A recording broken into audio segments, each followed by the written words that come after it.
علی کے اوپر جبر ہو سکتا ہے؟ اعوذ باللہ، میں یہ سمجھ ہی نہیں سکتا ہوں کہ رسول مصلحت کو دیکھتے ہوئے وہ ایک کام نہیں کر رہے. سبحان اللہ. کوئی فرق. میں کہتا ہوں امیر المومنین رسول اللہ کی سنت کو بیان ہی لے کے چلے. بالکل بالکل. خطا بنا لگ لیا. کون سی خطا؟ آپ حق کے مقابلے میں باطل کیوں نہیں کہتے؟ مجھے قرآن مجید سے دکھا دیں کہ حق کے مقابلے میں کہیں خطا کو استعمال کیا گیا ہو، یا کوئی دکھا دیں کہ حق کے مقابلے میں خطا ہو گیا. صاحب سے کیا کہ بھائی جواب نہیں دیا، گھمائی ہے آپ نے بات. جواب نہیں دیا، یہ نہیں مانیں گے لوگ. کس چیز کا جواب؟ فیصلہ لوگ کریں گے نا.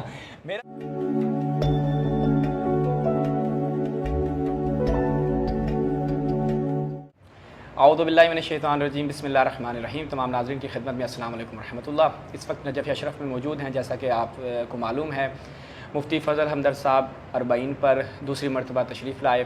ان کی ویڈیوز وغیرہ آپ نے ملاحظہ کی، اور ولاگز وغیرہ بھی جو انہوں نے زیارت کے حوالے سے بنائے وہ بھی آپ نے ملاحظہ کیے. تو کچھ کمنٹس میں آپ مومنین کے، ناظرین کے جو سوالات تھے، ہم نے کہا کہ مفتی صاحب کے ساتھ انہی سوالات کو لے کر ایک نشست رکھتے ہیں، کیونکہ یہ وہ سوالات ہیں کہ جو ہر ویڈیو کے نیچے ہمیں یعنی کامن طور پہ ملتے ہیں. اور اس کے علاوہ جب ہم مشی کر رہے تھے تو لوگ ملتے تھے، اور وہ یہ سوال اگر مفتی صاحب سے بہت زیادہ بے تکلفی کا اظہار کریں تو وہ ڈائریکٹلی سے پوچھ لیتے تھے. اگر تھوڑا سا تکلفات میں آ جاتے تو وہ ہم سے پوچھتے تھے کان میں آ کے، یار یہ بتاؤ یہ شیعہ ہو گئے ہیں. تو اس طرح کی کچھ چیزیں ہیں، وہ انشاءاللہ آج مفتی صاحب کے ساتھ ڈسکس کریں گے. السلام علیکم صاحب. کیا وعلیکم السلام ورحمۃ اللہ. کیسا رہا آپ کا سفر اس دفعہ؟ الحمدللہ بہت بہتر. ساری زیارت کر چکے ہیں آپ؟ جی جی الحمدللہ. یعنی کربلا سے بھی ہو لی ہیں، کاظمین سے؟ ہاں، کربلا، سامرا، کاظمین اور نجف اشرف میں موجود ہے. شیعوں کا استقبال کیسا رہا؟ بہت اچھا، بہترین تھا. جی جی الحمدللہ. اچھا، تو یہ بتائیں، حق کو آپ نے اتنے قریب سے پہچان لیا ہے، دیکھ بھی لیا ہے، تو شیعہ اس معنی میں نہیں جس معنی میں کہتے ہیں کہ اگر لوگ کہتے ہیں میں شیعہ ہو جاؤں تو میں شیعہ ہوں. شیعہ جس معنی میں ہم ہیں، اس معنی میں آپ شیعہ کیوں نہیں ہو رہے؟ آپ کس معنی میں شیعہ ہیں؟ ہم اس معنی میں شیعہ کہ ہم اہل بیت کو رسول اللہ کے بعد منصوص مانتے ہیں، امیر المؤمنین کو خلیفہ بلا فصل مانتے ہیں، اور جو ان کے مخالفین تھے ان سے اظہار برات کرتے ہیں. صحیح. دیکھیں، جہاں تک بات ہے امام علی علیہ السلام کو معصوم ماننا، صحیح، تو میں نے یہ اپنی کئی ویڈیوز میں کہا ہے کہ میں جو اصحاب کساں ہیں ان کو معصوم مانتا ہوں. نہیں معصوم مانتے ہیں؟ جی جی. ختم نبوت کے مخالف نہیں ہے یہ چیز؟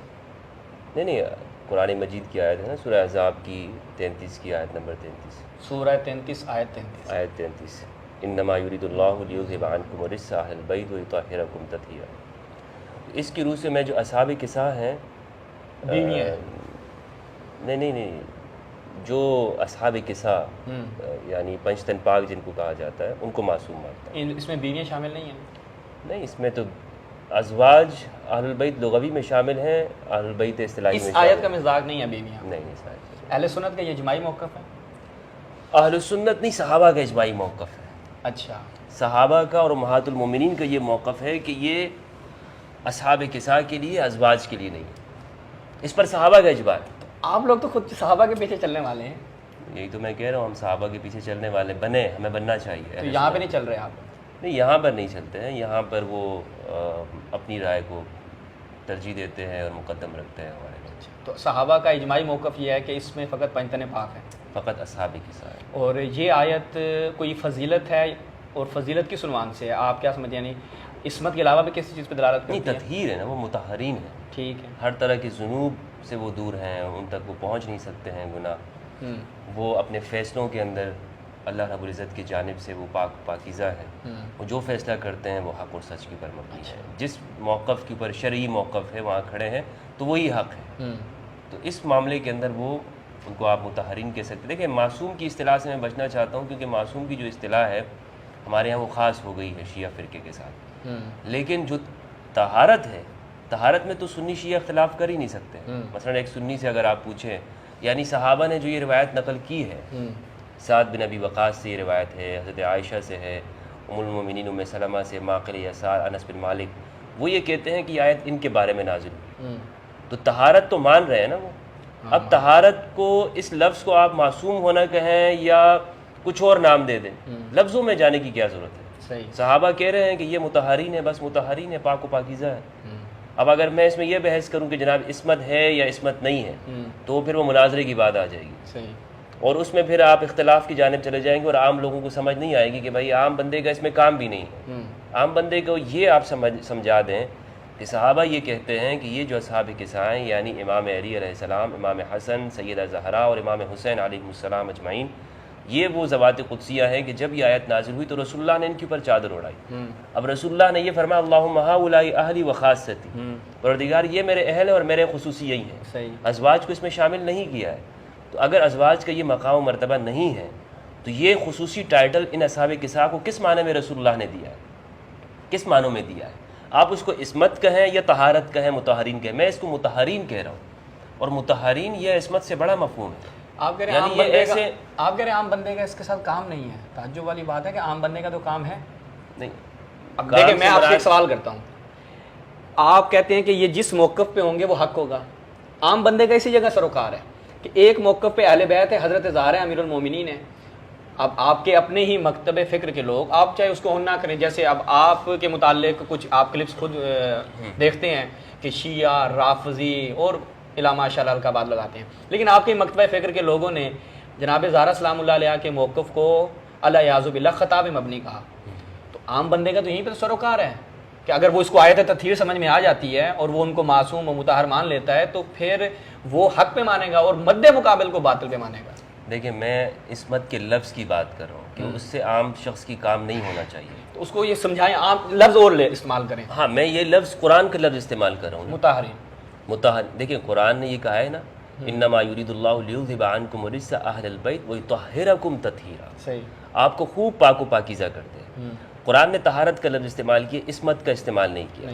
اس لیے قرآن کے اندر اگر میں اپنا لفظ شامل کروں گا عصمت والا تو پھر وہاں مجھ سے عام شخص پوچھے گا کہ اس میں آپ کیا کس معنی میں استعمال کر رہے ہو، نبوت میں تو کہیں خلل نہیں آ رہا، کہیں وہی بھی ان کے لیے مان رہے ہو کہ نہیں مان رہے ہو. پھر وہ 1400 باتیں جو اس کے اوپر شامل ہیں، وہ خاص عقیدے وہ جڑ جائیں گے، پھر مجھے وہ پروف کرنا پڑیں گے. تو وہ شیعوں کا کام ہے کہ وہ اس کو پروف کرتے رہیں. میرا کام یہ ہے کہ قرآن کی جو یہ آیت ہے یہ بالکل واضح ہے کہ آپ کو خوب پاک و پاکیزہ کر دے. اب قرآن نے اس پاک و پاکیزہ کرنا، طہارت کا کیا مفہوم بیان کیا ہے؟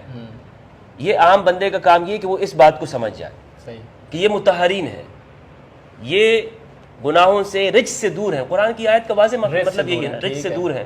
اب اس کو آپ عصمت کہیں یا اس کو طہارت کہیں، بات یہی ہے کہ قرآن نے طہارت کا لفظ استعمال کیا ہے، ان کے مد مقابل کوئی نہیں آ سکتا. صحیح ہے. تو بس ان کا موقف حق ہوگا، مد مقابل کا موقف کیا ہوگا؟ یہ حق پر ہے. مد مقابل کا کیا ہوگا؟ نہیں، باطل ہے. اگر کوئی ان کے ساتھ عناد کرتا ہے، کوئی ان کے ساتھ اگر دشمنی کے لیے آتا ہے تو باطل جو اس کو خطا پہ نہیں کہیں گے آپ، باطل کہیں گے. نہیں، یہ حق کے اوپر ہے، یہ حق ہے. اور ان کے ساتھ اگر کوئی دشمنی اور عناد، لازم بات ہے امام علی علیہ السلام کے ساتھ اگر کوئی بغض رکھتا ہے تو منافق ہے. منافق ہے. نہیں، یہیں پہ تو آپ اہل سنت جو ہیں وہ کلو کال کرتے ہیں کہ بھائی یہ حق پہ ہیں، باقی خطا اجتہادی. اچھا خطا مانتے ہیں پھر اس کو اجتہاد کی طرف لے جاتے ہیں. آپ حضرت معاویہ کی خطا اجتہادی کو نہیں مانتے. حضرت ابو بکر اور ان کے جو معاملات تھے، حضرت زہرا کے معاملات تھے، ان کی خطا اجتہادی تھی یا وہ باطل پہ تھے؟ اس پہ میں نے تفصیلی گفتگو کی ہے کہ سیدہ کا جو موقف ہے اس میں سیدہ حق پر ہیں اور حضرت ابو بکر خطا پر ہیں. سیدہ کا جو موقف ہے اس میں سیدہ حق پر ہیں اور حضرت ابو بکر خطا پر ہیں. دیکھیں پھر خطا والا لفظ لیا ہے، کون سی خطا؟ آپ حق کے مقابلے میں باطل کیوں نہیں کہتے؟ مجھے قرآن مجید سے دکھا دیں کہ حق کے مقابلے میں کہیں خطا کو استعمال کیا گیا ہو، یا کوئی دکھا دیں کہ حق کے مقابلے میں خطا ہو گیا. دیکھیں خطا مطلب وہ درست نہیں ہے نا، یہاں پر درست نہیں ہے، کیونکہ اس پہ تو میرے 3-4 لیکچر موجود ہیں فدق کے اوپر. جی دیکھیں، اور اس کو آپ مبہم ہے. نہیں مبہم نہیں، لوگوں کے کمنٹس آپ پڑھیں جا کر. ابھی بالکل واضح ہے. دیکھیں بالکل واضح ہے، بالکل واضح بات ہے کہ میں نے یہ کہا ہے کہ اگر آپ جس طرح آپ نے بعض اہل سنت کی علماء کا حوالہ دیا کہ وہ سیدہ زہرا کو خطا پہ کہتے ہیں، تو وہاں میں نے سوال اٹھایا کہ آپ تو کہتے ہیں کہ بھائی صحابی خطا نہیں کر سکتا ہے، صحابہ سے خطا نہیں ہوتی ہے، صحابہ کی جانب نہیں، صحابہ کی جانب خطا کا لفظ منسوب نہیں کرتے، منسوب نہیں کیا جا سکتا. تو جب منسوب نہیں کرتے تو کم از کم آپ سیدہ کو صحابیہ تو مانتے ہوئے نہ منسوب کریں. لیکن پھر بھی آپ نے وہاں پہ منسوب کیا، اور آپ کے اندر آپ منافق نہیں بنے اس طور پر کہ آپ نے سیدہ کو خطا کی جانب منسوب کیا. تو اگر میں یہ کہتا ہوں کہ اس فدق کے معاملے کے اندر سیدہ حق پر ہیں اور حضرت ابو بکر رضی اللہ عنہ وہ خطا کے اوپر ہیں یہاں پر، تو میں کیسے آپ مجھے سنت سے باہر نکال سکتے ہیں؟ دیکھیں بات آپ کی بالکل یہاں پر حق بجانب ہے کہ یہاں پر ایک حق ہے اور ایک حق نہیں ہے، ایک صحیح بات ہے اور ایک صحیح بات نہیں ہے. تو یہاں مثال کے طور پر نہیں احتیاط سے کام نہیں، میں نے بالکل واضح بات کی ہوئی ہے کہ سیدہ نے قرآن کی آیت پیش کی ہے اور وہاں حضرت ابوبکر رضی اللہ عنہ نے روایت پیش کی ہے. اور یہ ہمارا ہی اصول ہے کہ جہاں قرآن اور روایت ٹکرا جائے تو وہاں ہم قرآن کو ترجیح اور مقدم رکھتے ہیں. آپ اہل سنت کا اصول نہیں ہے؟ نہیں، اہل سنت کا اصول ہے، احناف کا ہے. نہیں، احناف کا میں آپ کو دسیوں ایک حوالہ آپ پیش خدمت کریں مومنین کے سامنے، ناظرین کے سامنے. اصل اہل سنت کا یہ اصول نہیں ہے، مشہور ہے اپنی جگہ پہ. میں ابھی آپ کے سامنے کہتے تو ابھی یہیں پہ کھول لیتا ہوں، کتنے حوالے رکھتا ہوں آپ کے سامنے. علماء اہل سنت کا اجماعی موقف ہے کہ وہ قرآن و حدیث کے درمیان تعارض کی صورت میں قرآن کو مقدم کریں. ایسا نہیں، میں احناف کی بات کر رہا ہوں. احناف کا پیش کریں. چلیں آپ ابھی ایٹ اے ٹائم نہیں، لیکن آپ کسی ویڈیو میں ہمارے یہی ناظرین کے لیے آپ اسی موقع پہ کہ آیا قرآن و حدیث کے درمیان جب تعارض ہو جائے تو ہمارے اصول و ضوابط میں یہ ہے کہ قرآن کو مقدم کیا جائے گا. نہیں ہے، یہ میں ابھی کہہ رہا ہوں، آپ نے اپنا دعویٰ رکھا تو انشاءاللہ. مثال کے طور پر میں آپ کو بتاتا چلوں کہ قرآن مجید میں ہے فَقْرَؤْا مَا تَيَسَّرَ مِنَ الْقُرْآنِ، کہ قرآن میں جو آپ کو آسانی ہو آپ قرآن میں سے اس کو پڑھا کریں. ٹھیک ہے، تو یہ قرآن کا ایک فرض ہے کہ آپ نماز کے اندر اتنی مقدار میں سے قرآن کا حصہ پڑھیں گے کہ جو جس پر قرآن کا اطلاق ہو سکے کہ آپ نے قرآن کی کوئی صورت پڑھی ہے. صحیح. اب یہ ہمارے نزدیک فرض ہے، لیکن اگر ایک روایت ہے وہ یہ کہتی ہے کہ اگر کسی شخص نے فاتحہ نہیں پڑھی تو اس کی نماز نہیں ہوگی. لا صلاۃ الا بفاتحۃ الکتاب. تو اب ہم یہاں پر یہ کہتے ہیں کہ ایک روایت اور قرآن مجید کی آیت بالکل آپس میں تعارض آ گیا. ہم کسے لیں گے؟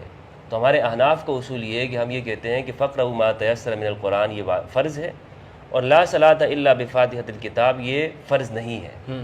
تعارض آ گیا نا، تو ہم اس طور پر لیتے ہیں یہ ہماری بنیادی کتاب اور ہمارے جو عام جو اصول کی کتابیں ہیں اس میں جو پڑھنے والا ہے اصول الشاشی، نور الانوار، وہ اچھی طرح جانتا ہے طالب علم بھی کہ قرآن اور آیت اگر ٹکرا جاتی ہے تو ہم جب تعارض ہو جاتا ہے تو ہم وہاں قرآن پر عمل کر تطبیق دیتے ہیں. اولاً تطبیق دیتے ہیں. اگر تطبیق نہ ہو وہاں پر تو پھر ہم کیا کرتے ہیں؟ ہم قرآن کی آیت کو لیتے ہیں اور روایت کو چھوڑ دیتے ہیں. صحیح. یہ ہمارے یہاں بالکل بے غبار قسم کا اصول ہے، واضح اصول ہے. ہاں یہ کہ بات کے اندر جو ہمارے متاخرین ہیں ان لوگوں نے جگہ جگہ پر اس کی خلاف ورزی کی ہے، لیکن حقیقت یہ ہے کہ قرآن کی آیت ہمارے لیے مقدم ہے. میں اس کی ایک اور مثال دے دوں. جو خلاف ورزی کرتے ہیں، مثال کے طور پر ہمارے ہاں کہتے ہیں کہ جس نے اپنا دین بدل دیا اس کو قتل کر دو. خود شیعہ بھی اس کو مانتے ہیں کہ جس نے دین بدل دیا اس کو قتل کر دینا چاہیے. ارتداد کی سزا فقہ جعفریہ کے اندر بھی یہ ہے کہ اس کو قتل کرنا چاہیے، مرتد کی سزا. اس معاملے میں سنی شیعہ دونوں ایک ہیں. صحیح. حالانکہ قرآن مجید نے ایک شخص کو ریلیجن کی آزادی دی ہے کہ وہ اپنا چوز کر سکتا ہے کہ میرا جو مذہب ہے میں اس کو اختیار کروں، مجھ پر کسی کی زبردستی نہیں. قرآن مجید سورہ یونس کی آیت ہے. صحیح. وَلَوْ شَاءَ رَبُّكَ لَآمَنَ مَنْ فِي الْأَرْضِ كُلُّهُمْ جَمِيعًا أَفَأَنْتَ تُكْرِهُ النَّاسَ حَتَّى يَكُونُوا مُؤْمِنِينَ. کیا آپ لوگوں اگر آپ کا رب چاہے تو سارے کے سارے لوگ ہیں وہ مومن ہو جائیں؟ کیا اے رسول آپ لوگوں پر زبردستی کریں گے کہ لوگ ایمان لے آئیں؟ صحیح. تو یہ آیت بتا رہی ہے کہ آپ کسی پر مذہب کے معاملے میں زبردستی نہیں کر سکتے. بخاری کی روایت یہ کہتی ہے کہ رسول اللہ نے یہ فرمایا کہ جس نے کچھ لوگ قبائل وہ مرتد ہو گئے اور ان کو پھر سزا دی. تو اب ایسے موقع پر اب آپ دیکھیں نا، ایک طرف قرآن کی آیت یہ کہتی ہے کہ آپ کو ریلیجن کی آزادی ہے، روایت یہ کہتی ہے کہ آپ کو کسی انسان نے بدل دیا تو اس کو قتل کرنا چاہیے. تو اب ہمیں کس بات کو لینا چاہیے؟ قرآن مجید کی آیت کو لینا چاہیے نا. تو یہی میرا موقف ہے کہ جہاں پر ہم قرآن کی آیت اور روایت ٹکرا جائے وہاں پر آپ قرآن مجید کو لیں گے. چلیں ابھی کیونکہ اور یہی چیز سیدہ زہرا کے معاملے کے اندر بھی ہمیں اپلائی کرنی چاہیے. دیانت کا تقاضا یہ ہے جو کہ ہمارے لوگوں نے نہیں کیا. ہمارے شیعوں کے ہاں تو یہ مسلم ہے، البتہ آپ اہل سنت کے ہاں بہت ہی شاذ و نادر اس کے اوپر اقوال ملتے ہیں. یہ اپنی جگہ کیا پر چیز؟ یہی قرآن کے مقابلے والی جو میں نے بات کی، اس کے اوپر حوالہ جات اپنی جگہ پہ انشاءاللہ پیش کریں گے کہ ایسی بات آپ کے ہاں نہیں پائی جاتی. مشہور میں نے کہا نا کہ بعض لوگوں نے اس کو جو ہے نا الگ طریقے سے بیان کیا. چلیں وہ انشاءاللہ بیان کریں گے اس کو. تو اب یہاں پر آپ دیکھیں خود آپ مان رہے ہیں اس چیز کو کہ حضرت ابو بکر جو ہیں وہ خطا پہ تھے، اور اسی طرح خلافت کے معاملے میں کون حق پہ تھا؟ خلافت کے معاملے میں امام علی کا فرمان ہمارے لیے حق ہے. صحیح. امام علی نے بخاری کی روایت میں فرمایا کہ یہ ہمارا حق ہے. حق ہے. ہم رسول اللہ کے ساتھ قرابت کی وجہ سے اسے اپنا حق سمجھتے ہیں. صحیح بخاری کی روایت نمبر 4240 اور 241. امام یہ کہتے ہیں کہ یہ ہم رسول اللہ سے قرابت کی وجہ سے اسے ہم سب سے زیادہ حق پہ سمجھتے ہیں کہ یہ ہمارا حق ہے. تو پس آپ لیکن مانتے ہیں امام علی کو. دیکھیں لیکن اے ابو بکر آپ نے اسے ہم سے استبدت علینا بالامر، آپ نے اور ہم سے مشورہ نہیں کیا اور ہم سے یہ زبردستی لے لیا. ٹھیک ہے، استبداد کا لفظ استعمال کیا. میں زبردستی کا اس لیے نہیں استعمال کر رہا ہوں کہ پھر لوگ کہتے ہیں یہ شاید میں نے اپنا ترجمہ کیا. صحیح ہے. ان کو چاہیے کہ پھر جو ترجمہ کیے ہوئے ہیں سلفی علماء نے کیے ہیں وہ دیکھ لیں یہاں پر کہ انہوں نے کیا ترجمہ کیا ہے. تو اس میں امام علی کا موقف کیا ہے؟ کیا ہے؟ امام کہتے ہیں یہ ہمارا حق ہے. صحیح ہے. جب امام علی نے کہہ دیا ہمارا حق ہے تو پھر میں کون ہوتا ہوں میں کہنے والا کہ نہیں امام کا حق نہیں کسی اور کا حق ہے. صحیح. اب اس کے بعد یہ پوری روایت ہے کہ امام نے آگے بیعت کر لی، بہرحال بخاری کی روایت ہے. تو میں جہاں پر امام علی کا جو موقف ہے اسی موقف کو حق مانتا ہوں کہ یہ سیدنا امام علی علیہ السلام کا حق ہے. امام نے اس موقع پر اس کا اظہار کیا. حضرت ابوبکر نے وہاں پر ایک طویل گفتگو کی کہ یہ کیوں ہم نے پھر یہ پہل کر لی، کیا وجہ ہے، اور امام نے پھر اس کے پر کیا اپنی رائے دی، اور پھر زندگی بھر امام کا ابوبکر و عمر رضی اللہ عنہما ان کے ساتھ کیا معاملہ رہا ہے. تو یہ بخاری کی روایت سے میں نے آپ کو بتایا جو امام کا موقف ہے میرا سیم بالکل اسی پہ. تو آپ نے کہا کہ وہ بخاری کی روایت میں آگے کے بیعت کر لی تھی، رضان کی تھی یا مکرہن کی تھی؟ بخاری کی اس روایت سے معلوم تو ہوتا ہے کہ رضان کی تھی. بخاری کی روایت سے معلوم ہوتا ہے کہ رضا کے ساتھ نہیں کی تھی. آپ بتائیں کون سی روایت سے؟ اس میں ہے کہ جب تک جناب زہرا سلام اللہ علیہ زندہ تھی. ہاں یہ اسی روایت کا 41 کی آخری تو حصہ یہ کیسے دلالت کرتا ہے رضا کے؟ نہیں اس میں یہ تو نہیں ہے نا کہ ان کے اوپر کوئی جبر کیا گیا. یہ ہے کہ انہوں نے بلایا، ٹائم دیا کہ بھائی آپ آ جائیں وہاں پر، میں آپ سے بات کرنا چاہتا ہوں. اور جب سیدہ کا وصال ہو گیا، دیکھیں نا اس میں اب آپ اندازہ لگائیں کہ زہری کی یہ جو روایت ہے وہ کہتے ہیں کہ حضرت ابوبکر کو خبر بھی نہیں دی اور سیدہ کا وصال ہو گیا اور جنازہ بھی امام علی نے پڑھایا اور رات کو پڑھایا. تو یعنی اتنا سچ تو بخاری نے لکھا ہے نا. یعنی اس روایت کو ان ناسبیوں کے لیے اور وہ لوگ کہ جو امام کا یہ حق بھی نہیں مانتے ہیں، اسی لیے آپ دیکھ لیں سوشل میڈیا کے اوپر کتنی کوشش ہو رہی ہے اس روایت کے مقابلے میں بیہقی اور فلاں فلاں مستدرک کی روایت لے کر آتے ہیں، حالانکہ بخاری کے مقابلے میں کوئی اور روایت بنتی نہیں ہے. صحیح. بخاری یہ کہہ رہے ہیں کہ جناب جنازہ امام علی نے پڑھایا. اب اگر 100 دفعہ کوئی سنی مولوی اپنے آپ کو کہنے والا ووٹ کے کھڑا ہو، کیا میں ایک سنی کے اعتبار سے مجھے یہ کہنا اس کی بات ماننی چاہیے یا بخاری کی بات ماننی چاہیے؟ 1000 سال سے تو ہمیں یہ بتایا جا رہا ہے نا کہ بخاری اصح الکتب بعد کتاب اللہ صحیح البخاری. تو آج اگر مولوی صاحب کہیں نہیں بخاری کی روایت سائڈ پہ کرو اور وہ جو بیہقی والی روایت ہے وہ زیادہ قابل قبول ہے، تو ہمیں کس بات کو لینا چاہیے؟ یہ تو ہمیں سوچنا چاہیے نا کہ ہم بخاری کی روایت کو زیادہ مقدم مانیں گے. میرا سوال ابھی بھی وہیں پہ ہے، میں وہاں سے نہیں جا رہا، سائڈ پہ ابھی کہیں پہ. آپ چلے گئے جناب زہرا کے وصال کی طرف. نہیں میں آپ کو بخاری کی دیانت بتا رہا ہوں. بخاری کی دیانت مان لی آپ کی، اسی روایت سے آپ استدلال کر رہے ہیں. میرا سوال یہ ہے کہ وہ ہمیں بتائیں. میں بے عنوان شیعہ جاننا چاہتا ہوں کہ ایک سنی کا اعتدال پر رہتے ہوئے کیا موقف ہے. ہاں روایت یہ کہتی ہے، آپ نے کہا رضا کے ساتھ، ٹھیک ہے، دوستان بیٹھے ہیں سن رہے ہیں. روایت یہ کہتی ہے آپ کے بقول کہ آپ نے کہا روایت سے ہٹ کے آپ کا موقف، اس لیے میں کہہ رہا ہوں کہ امیر المومنین نے راضی ہنسی خوشی بیعت کر لی تھی بعد 6 اشہر، 6 مہینے بعد. تو اسی روایت میں ہے کہ جب تک جناب زہرا سلام اللہ علیہ زندہ تھی امیر المومنین کی ایک آبرو تھی لوگوں کے نزدیک. تو مجھے یہ بتائیں کہ اس کے بعد امیر المومنین بیعت کر رہے ہیں، تو وہ آبرو جو لوگوں کے نزدیک تھی، لوگ کون تھے؟ صحابہ تھے. اب وہ آبرو کیسے بدل گئی؟ اس آبرو کو آپ کس طرف لے جائیں گے کہ پھر امیر المومنین بیعت کر لیتے ہیں؟ تو آپ اس کو کیسے کہہ سکتے ہیں کہ راضی تھے وہ؟ نہیں دیکھیں لوگوں نے جب سقیفہ میں بیعت کر لی نا اور معاملہ ایک طور پر پورا ہو گیا تو وہی جو اجماع امت والی بات آ جاتی ہے. انہوں نے کہا کہ بھائی اب معاملہ یہ ہو گیا ہے کہ ابوبکر خلیفہ بن گئے ہیں تو امام علی کیوں بیعت نہیں کر رہے؟ امام نے یہاں پر بڑی جرت کے ساتھ وضاحت کے ساتھ بغیر کسی تقیہ کرتے ہوئے بالکل واضح لفظوں میں بیان کی یہ ہمارا حق ہے. صحیح. آپ اندازہ لگائیں کہ آج اگر ایک حکمران منتخب ہو جاتا ہے اور ساری ریاست اسٹیبلشمنٹ ساری جو قوت اور طاقت ہے عسکریہ وغیرہ وغیرہ ساری اس کے ماتحت ہو جاتی ہے اور دوسرا شخص اٹھ کے کھڑا ہوتا ہے، وہ یہ کہتا ہے کہ بھائی یہ حق اس کا نہیں ہے، میرا حق ہے. اندازہ ہے آپ کو کتنی بڑی بات ہے یہ بات کون کر سکتا ہے؟ یہ بات وہی کر سکتا ہے کہ جو اپنے آپ کو اس کا منصب کا حقدار سمجھتا ہوگا. صحیح ہے کہ بھائی یہ میرا حق ہے، یہ اس شخص کا حق نہیں ہے. امام نے اسی طریقے سے اس موقع پہ یہ کہا کہ یہ میرا حق ہے. صحیح ہے، مان لیا. ٹھیک ہے. یعنی اس میں امام نے کوئی بات کوئی لگی لپٹی نہیں تھی، بالکل واضح کہا بھائی ہمارا حق ہے، ہم سے لیا گیا. صحیح ہے. تو واضح بات ہے میں امام کی اس بات کو کیسے بخاری کی ہونے کی وجہ دیکھیں اگر یہ کسی دوسری کتابوں میں ہوتی نا، مثال کے طور پر ابن حبان میں ہوتی، حالانکہ وہ بھی صحیح ہے، یا بزار میں ہوتی، یا مسند احمد کے بالکل کسی ضعیف راوی سے ہوتی، بخاری کے اندر ہے، زہری سے ہے، اور زہری بھی پھر اہل سنت کا پسندیدہ راوی ہے، سند بھی بالکل صحیح روایت صحیح سند سے ہے، تو مجھے پھر اس کو ماننا کیوں نہیں میں مانوں گا؟ تو میں مانوں گا نا اس کو کہ امام کہہ رہے ہیں کہ بھائی ہمارا حق ہے. تو اس میں اب آپ اندازہ لگائیں کہ امام علی علیہ السلام نے کوئی کسی چیز کو چھپایا نہیں ہے. پھر جو لوگ وہاں پر پیچھے ان کا یہ الفاظ ہی موجود ہیں کہ لوگوں کے چہرے پھرے ہوئے دیکھتا ہوں. حقیقت ہے کہ یہ بخاری کے جو جس طرح بخاری نے یہ روایت پیش کی ہے یہاں پر لوگوں کا معاملہ نہیں رہا تھا امام علی علیہ السلام کے ساتھ. سیدہ زہرا علیہ السلام کی حیات میں جو امام علی علیہ السلام کو جو جس طرح لوگ دیکھتے تھے تو اس سے یہی معلوم ہوتا ہے کہ وہ مقام الگ تھا، ایک اس وجہ سے ایک عزت اور مقام و مرتبہ دیا جاتا تھا. اس میں کہیں سے یہ نہیں معلوم ہوتا ہے کہ زبردستی بیعت لی گئی، کسی طریقے سے بھی نہیں معلوم، مجھے نہیں نظر آتا. دیکھیں سوال ہم نے ناظرین مفتی صاحب سے کیا کہ بھائی جواب نہیں دیا، گھمائی ہے آپ نے بات، جواب نہیں دیا، یہ نہیں مانیں گے لوگ. کس چیز کا جواب فیصلہ لوگ کریں گے نا. میرا سوال کیا تھا؟ میرا سوال آپ چلے گئے پھر کہ جی امیر المومنین نے بابانگے دول بھائی آپ کہہ رہے ہیں زبردستی بیعت لی، کیسے؟ مجھے تو نہیں، اگر آپ کو سمجھ میں آ رہی ہے. دیکھیں سوال میں دوبارہ دہراتا ہوں. سوال آپ سے یہ کیا ہے کہ جناب زہرا سلام اللہ علیہا کی حیات طیبہ میں امیر المومنین نے بیعت نہیں کی.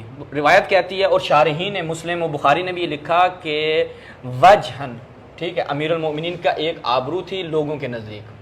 جیسے ہی جناب زہرا سلام اللہ علیہا کی شہادت ہوتی ہے ہمارے نزدیک تو اس دنیا سے برخصت ہوتی ہیں تو وہ آبرو کیسے ایک دم سے بدل جاتی ہے، پھر امیر المومنین بیعت کرتے ہیں. تو آپ اس میں رضایت کا اگر رضایت تھی تو اس وقت 6 مہینے کا عرصہ تھا، نہیں کی. تو جناب زہرا کی شہادت کے بعد وہ کیسے، وہ جو وجہ تھا، وہ جو امیر المومنین کی ایک شخصیت تھی، وہ کیسے متغیر ہو جاتی ہے اور وہ بیعت کر لیتے ہیں؟ تو آپ اس کو رضایت پہ کیسے عمل کرتے ہیں؟ میرا سوال یہ ہے. دیکھیں اس میں کہیں پر یہ نہیں ہے نا کہ تلوار گردن پہ لا کے رکھ دی گئی. تلوار والی بات نہیں ہے. بالجبر کسے کہتے ہیں؟ جبر کوئی بھی ہو سکتا ہے. دیکھیں یہی چیز جو ہے کہ امیر المومنین جو ہیں وہ لوگ امیر المومنین سے منہ پھیر رہے تھے. لوگوں کا رویہ دیکھیں، بخاری آپ کے ہاں روایات میں سینسر بہت کیا جاتا ہے، بالکل الگ بات ہے، وہ بخاری کرتا ہے. اب دیکھیں مکمل نہیں آئی لیکن اشارے ہیں، بخاری کے اشارے اس چیز کو واضح کر رہے ہیں کہ امیر المومنین کے ساتھ کوئی تو ایسا معاملہ ہوا نا کہ وہ 6 مہینے پہلے بیعت نہیں کر رہے، 6 مہینے کے بعد بیعت کر رہے ہیں آپ کے بقول. تو آپ اس کو کیسے کہہ سکتے ہیں راضی ہنسی خوشی جناب صاحب حساب کتاب ہو گیا؟ نہیں، ہنسی خوشی اپنا جو شکوہ ہے وہ تو پیش کیا نا، کر دیا. اسی روایت کے اندر ہے کہ امام نے اپنا شکوہ پیش کیا ہے، احتجاج کیا ہے، اپنے موقف کو رکھا ہے، بغیر کسی تقیے کے رکھا ہے، بالکل واضح طور پر بیان کیا ہے. اگر اس میں اکراہ کی بات ہوتی تو روایت کے اندر یہ الفاظ ہوتے کہ لوگ جمع ہوئے اور انہوں نے تلوار نکالی اور کہا کہ نہیں آپ بیعت کریں، آپ نہیں کریں گے تو یہ ہو جائے گا وغیرہ. اس طرح کے الفاظ اس روایت کے اندر موجود نہیں ہیں.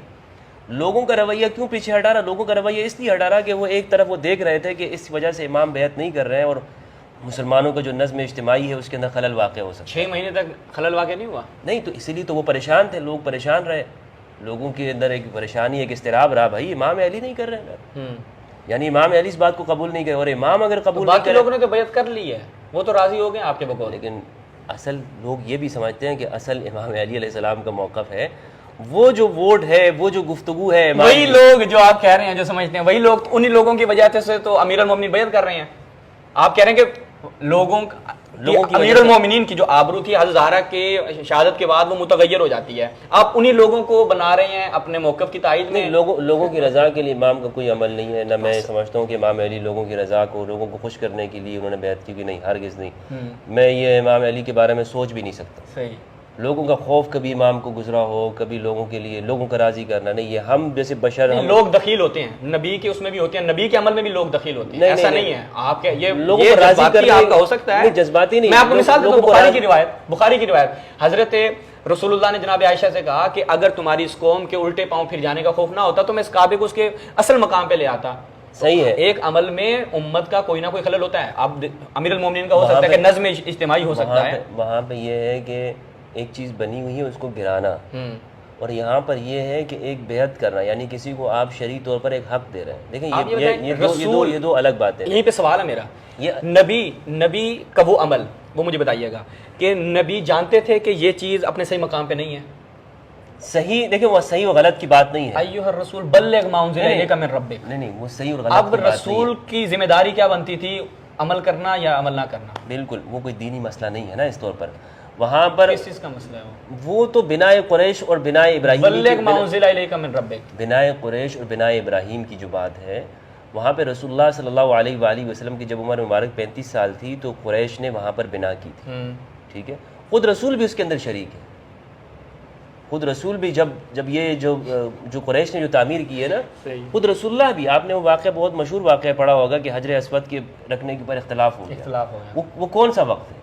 وہ یہی وقت ہے کہ جب کعبۃ اللہ کو تعمیر کیا گیا اور رسول بھی اس کے اندر شریک ہے، قریش نے بھی کیا ہے. اور بناء ابراہیمی پہلے سے تھی. اور اس معاملے لیکن جب فتح مکہ ہوئی تو رسول اللہ نے فرمایا کہ میں اگر آپ کی عائشہ اگر آپ کی قوم کے نئے مسلمان ہونے کی اور وہ اندیشہ نہ ہوتا کہ فتنے پڑ جائیں گے تو میں اس کو مسمار کر کے بناء قریش کو مسمار کر کے بناء ابراہیمی کے اوپر اس کو تعمیر کرتا، جس کے اندر وہ مطاف کا حصہ بھی شامل ہے. رسول لیکن عمل یہ تو نہیں کر رہے. رسول یہ اس لیے عمل نہیں کر رہے کہ لوگوں کی مصلحت کو دیکھ رہے ہیں. دیکھ رہے ہیں نا لوگوں کی مصلحت. ہم نے بھی امیر المومنین کے حوالے سے وہاں پہ یہی بات کی ہے. ہم نے تھوڑی کہا ہے کہ وہ تلواریں لے کے کھڑے تھے، امیر المومنین کی تلواروں کا خوف تھا. تو وہ جو لوگ مسلمان ہوئے ہوئے تھے امیر المومنین، اب یہ جو بات ہو رہی ہے کتنا فاصلہ گزرا ہے. میرا سوال مصعب ابھی بھی وہی ہے. ناظرین آپ توجہ کر رہے ہیں، مصعب جو ہیں وہ ابھی بھی جواب نہیں دے رہے.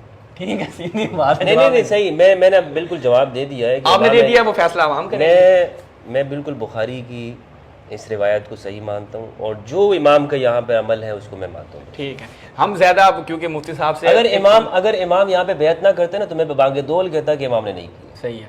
دیکھیں میں اپنا آخر میں سوال دہرا دیتا ہوں. مفتی صاحب آپ نے اپنا جو موقف دینا ہوگا دے دیجیے گا. ہمیں جواب نہیں ملا، نہ ہم کانے ہوئے اس بات سے. نہیں آپ لوگوں کو روافظ کو قانے کرنے میں میرا کوئی وہ ہے بھی نہیں ہے کہ میں آپ لوگوں کو کوئی قانے کروں. دیکھیں عوام کو تو کریں نا. ہمارے سنت کا جو موقف ہے حضرت ابوبکر کے حوالے سے، میں ان کے اوپر ترضی کرتا ہوں، رضی اللہ عنہ کہتا ہوں. میں مانتا ہوں کہ وہ ان سے کچھ معاملات کے اندر وہ نہیں مس ہینڈل کا لفظ نہیں ہے، کچھ معاملوں کے اندر وہ خطا کے اوپر ہے.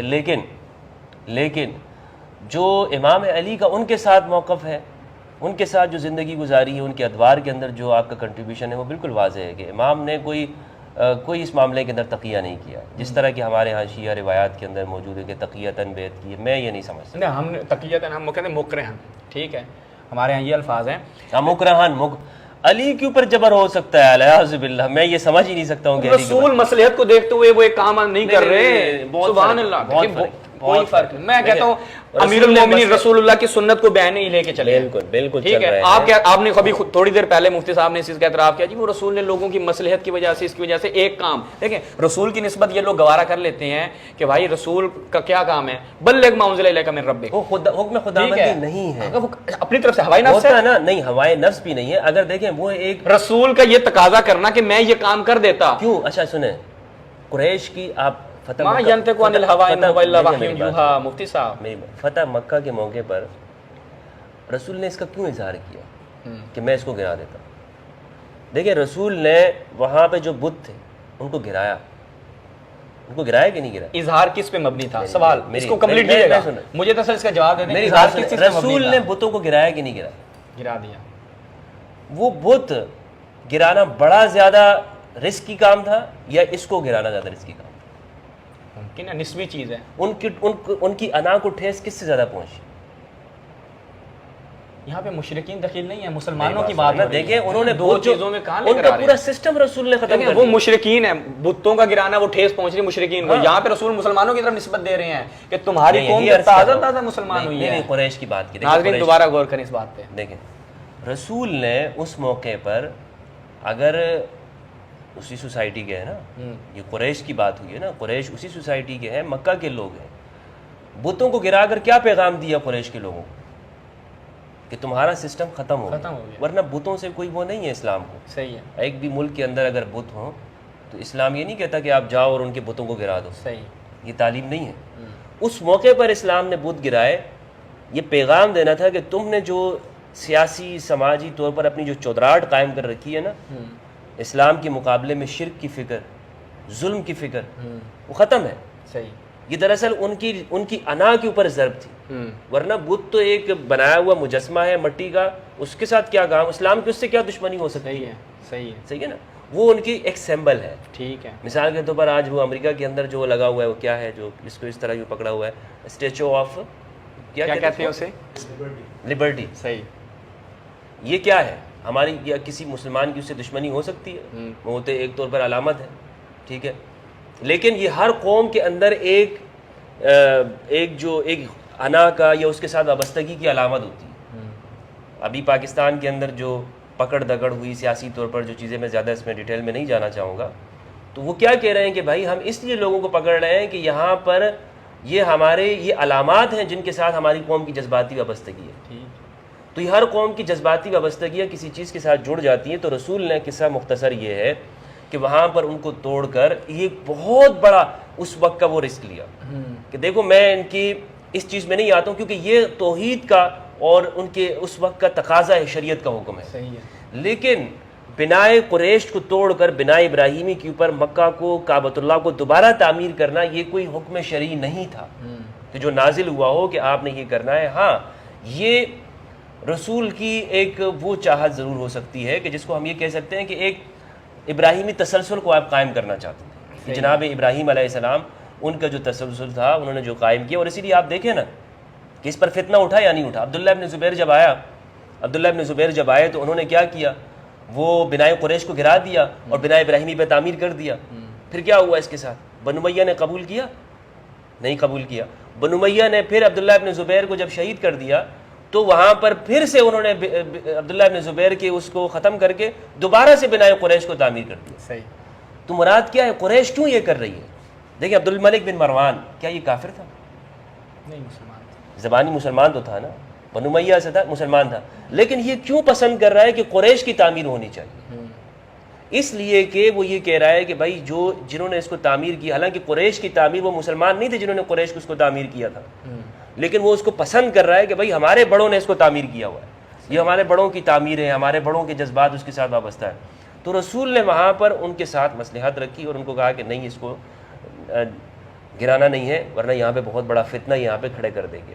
صحیح ہے. تو الغرض میں جو بیعت کے معاملے میں جہاں تک امام علی کا موقف ہے وہ میں نے آپ کو واضح بتایا کہ امام کا جو موقف ہے وہ یہ ہے کہ امام علی علیہ السلام اپنی اس بیعت کے اندر راضی برضا انہوں نے کی ہے. ہاں، ساتھ میں یہ بتایا کہ یہ ہمارا حق ہے. آپ کا یہ موقف ہے، یہ ہمارا. دیکھیں یہیں پہ ہم اختتام کرتے ہیں. بحث تو آگے بڑی نہیں، اور کوئی سوال آپ کے ہیں تو سوال وہ آگے انشاءاللہ کریں گے. یہاں تک ہم اس کو کلوز کرتے ہیں نا.